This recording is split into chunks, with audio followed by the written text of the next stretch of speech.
game of the day, and that was this, the battle of the two young star quarterbacks, Patrick Mahomes and Deshaun Watson. First drive of the game for Kansas City. Welcome back, Tyreek Hill. Yeah, outstanding use of the hard count by Patrick Mahomes on 3rd and long, gets Houston to jump, and then the elevation by the Cheetah to go up over 2 guys on defense and pull down this touchdown for Kansas City. They don't miss that, though. So he was obviously a big return. So it's 7-0 Chiefs. Now here's a crazy play in this game. Mahomes is going to throw a pick, and you're going to say, why is he throwing it there? There should have been a flag.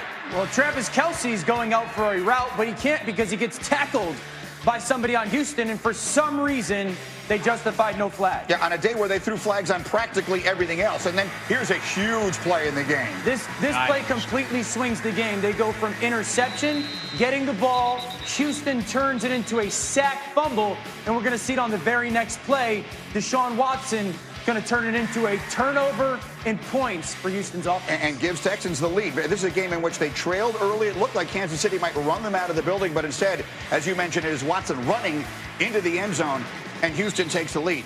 Now, just over 6 minutes left in the third. Chiefs are down by 6 on a 3rd and goal. It's Mahomes scrambling, and here's Tyreek again. Yeah, good job on 3rd and goal to figure out some space, find a seam in the pocket, and then Tyreek Hill to sit where nobody on defense is. Don't Touchdown do Chiefs. that. And he sticks the landing. 24-23 Chiefs. Just under 10 seconds to go in the third. 3rd and goal. Watson looking for DeAndre Hopkins. Oh, he's picked. Good physicality by Ward at the line of scrimmage. You got physical with Hop. The ball was kind of a 50-50 jump ball. Ward won it. But they get him the ball back again. And here's Watson showing you the physicality. Can he take it in over the man? Yes, he can. He can take it in and score. Texans would add a 2-point conversion, so they're up 31-24. Later in the fourth, same score. They could kick a field goal to try and put the game away. But instead, Rex. I love it. Put it in your best player's hands.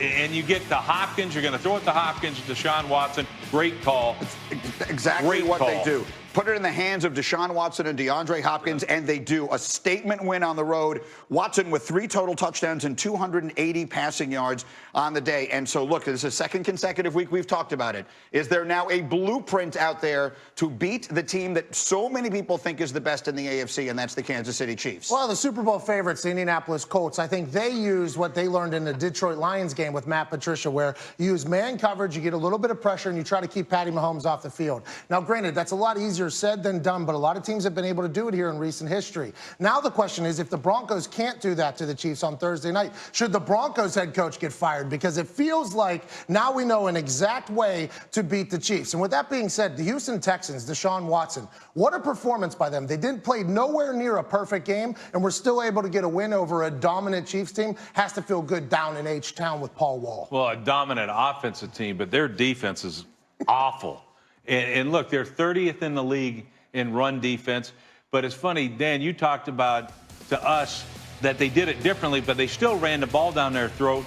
But they can't play pass defense either. So if you can't play run defense or pass defense, at least last year, they turned the ball. They got turnovers and they got sacks. Yeah. They're not even doing that this year. So, look, the same old story for the Chiefs. Get in the playoffs, get beat in the first or second round. Yeah, I find it interesting because I was with the Houston Texans when we used to have to play against Peyton Manning. And I remember Gary Kubiak sitting there designing the game plan and talking to our offense and saying, listen, it's not good enough to just score points this week with Peyton on the field or on the opponent. You have to score points and make sure that he's off the field. We talked about the Colts and their way of doing it 2 weeks ago.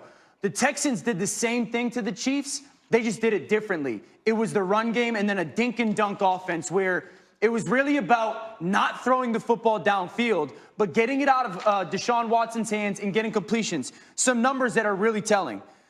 Patrick Mahomes was on the field in the second half for 5 minutes. Wow. Out of 30 minutes, he was on the field for 5 minutes, and it's because this short little pass game of getting the ball out of Watson's hands into Hopkins' hands, and they were good with it because it was keeping them ahead of the chains. Houston ran 89 plays. 89. The NFL average is 63. They kept Patrick Mahomes, the best way to do it, on the bench. And I would argue Deshaun Watson being able to play that style of offense while also being able to run for his life and throw the deep ball makes him a legit contender to be the next great quarterback. But what the Houston Texans went in there and dominated the Chiefs, it'll be interesting to see how everybody else chooses to do it against Hey, them. Will Fuller dropped 3 touchdown Yep. passes. Yeah. Or Missed what? I extra mean, point, this too, is yeah. unreal. So to Greeny's point with the Jets, this is essentially more of an endorsement for the Texans and an indictment No of the doubt. Chiefs, Right. is what we're saying. All right, it's time now to get up and go. We're going to start with Kyler Murray, who had the best statistical passing game of his young career, throwing for 340 passing yards and 3 touchdowns and a 78.9 QBR as the Cardinals beat the Falcons 34-33. I think Dan Quinn is calling plays. He certainly wouldn't want to hear those stats. How about Lamar Jackson? Made some history in the Ravens' victory on Sunday, becoming the first player in the Super Bowl era to produce over 200 yards passing and 150 yards rushing in a regular season game. The only other person to